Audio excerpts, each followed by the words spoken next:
And if you hear singing in the background, my 16-year-old never stops, and they're home from school today. So, and I don't have the tart to tell her to stop because I love to hear her voice.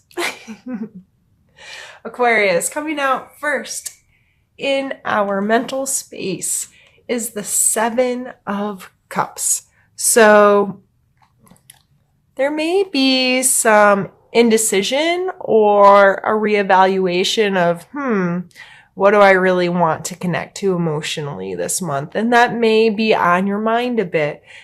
Weighing options or considering options, or where am I going to spend my time? Who do I want to connect with? How do I want to connect with them?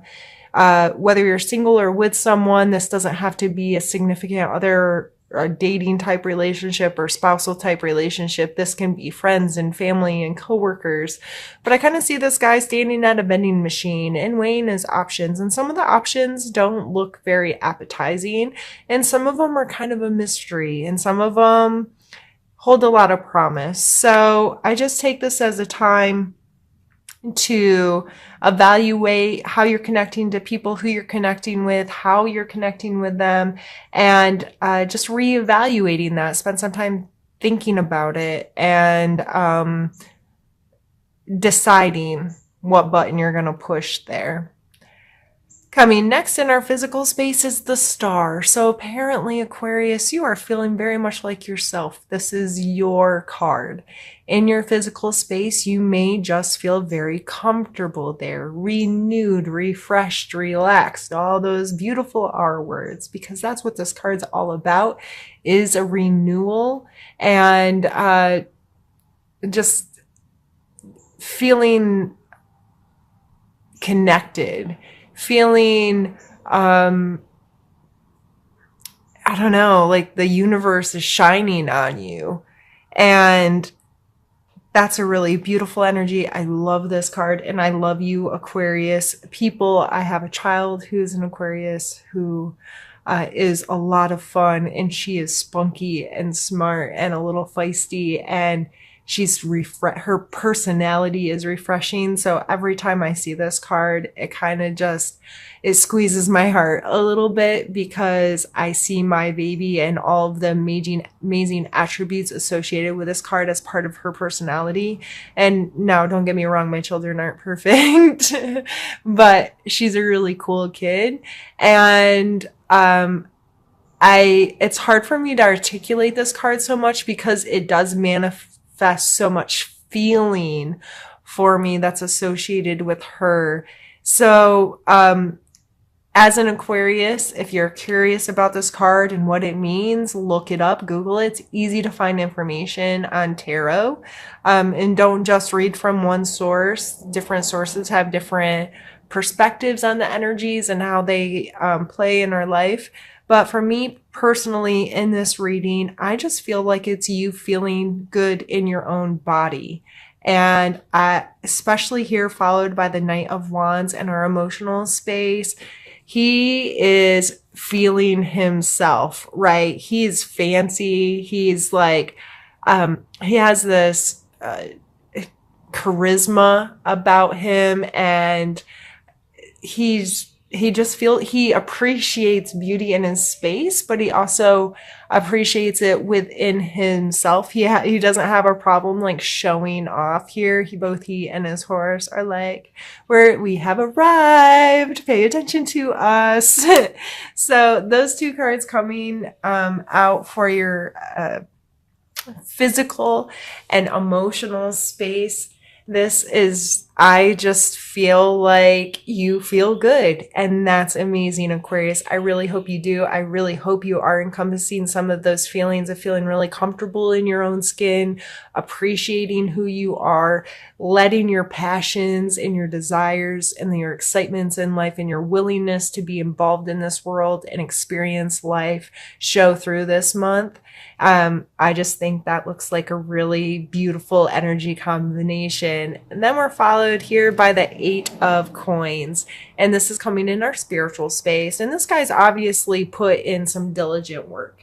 He's doing the same thing over and over again. He's creating something. He's putting in time. He's mastering his craft. This card can speak of monotony a little bit. So you may feel like you might feel a little bored in some of your spiritual practices or connections in life. So you might want to mix it up a little bit, but that's not telling you to stop working altogether. It's just take the skills you've learned and maybe see, hey, I'm going to try to approach this in a different way, or add some creativity into how I'm doing this, or just try something new. I'm going to still put in work to connect to myself and connect to my spirituality, but maybe I need to just mix it up a little bit. And I think this does show homage to work that you've been putting in, whether it's a practice in your life, attending some kind of group meeting or event or services that help you feel connected and help you feel like you're making progress. You know, like this is a lot of work. I would feel good about that, appreciate that about yourself. But if you are feeling a little like, this is getting old, that doesn't mean stop. That just mean you need a shift in perspective, or a shift in how you approach that aspect of yourself. All right, Aquarius, we're going to pause there and we're going to move on to the second part of our reading. I find it interesting that the sun came out for a challenge with a star as your physical space. A challenge, the sun card can be one of feeling very joyful, feeling very connected, feeling, like you're part of the earth, and that sunshine is fueling you. This may be that you just simply need to get outside and let the sunshine stand on you, let your feet touch the earth. That nourishing and healing that can happen in the sunshine. Yeah, I really feel like I'm taking this in a much more physical context rather than emotional for some reason. And that's really all I can think about is putting your feet on some dirt or some sand or some whatever is in your space of the world, and looking up at the sky and paying attention to the outside world. Some of us get really consumed by our homes and our jobs and our families and our stuff and all of them. We lose touch with the world and how big and vast and amazing it all is and how it all works. So maybe taking the opportunity to disconnect a little bit and be in nature, or just simply breathe some fresh air, go for a walk. Anything where you can connect in your physical body this month may really play a role. I would just take that opportunity if it's given to you this month and see how that makes you feel. We have the Death card and the 8 of Coins again for the second time. They're just depicted differently from the different artists, but they're the same card again. He's put in the work, and his are displayed a bit differently, but he's there doing it. And the Death card here, coming out as a strength, is the ability to allow things to end. The understanding that things have this cyclical nature, and when one thing comes to its completion, that allows room for energy to evolve into something else.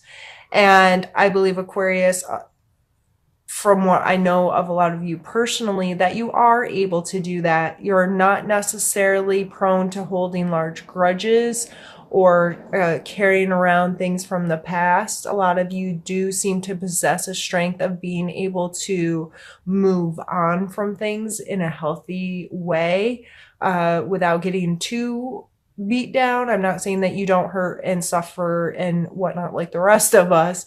I'm saying that you do possess a strength of being able to understand that energy, and a lot of you, your personalities are capable of letting things end. And so, but it's coming here with this 8, and to me, this may be speaking about finding ways to end monotony, finding ways to keep things fresh and renewed for yourself, finding ways to use this creativeness, use this spark, use this enthusiasm and passion to allow your work to progress, to evolve, to whatever, by allowing something to end. And I've done this before. I've recreated things. I've grown something from doing it once to doing it 1,000 times and becoming masterful with it, those kinds of things. So I think that's a beautiful strength for you this month. And however that plays in your life, I think it's just important to understand that you're more than capable of dealing with the endings of things. Let's pull a card for your need to know. Right, so we have the 5 of Cups and the 10 of Wands. The 5 of Cups is the card of grief. I've spoken about this card a lot. He is not able to see what's ahead of him. He can only, at this point, pay attention to something that he has lost. And so I talk about this card being a pause, and it's not that I want people to rush through grief by any stretch. I understand that the losses in our life can take a big toll on us. They can take a long time for some of us to work through. They can really limit how we can look into the future because we're very concentrated on this. I, however, like to remind people, though, that they need to lift their heads once in a while. And regardless of how much grief and how much this hurts and how much you're focused on it, that it's important to not just get stuck there. And you can still respect your grief and allow time for yourself to appreciate that there's more to come, appreciate that there's other opportunities ahead of you, and to not just don't be stuck there. The 10 of Wands can be a card of burden. He's obviously carrying around something he doesn't want to be carrying around. For goodness sakes, he has a roach on his back. So this can be taking on more than you should. This can be overextending yourself. This can be feeling very weighed down by things, life. These 2 cards coming together makes me feel like you could be carrying around someone else's stuff that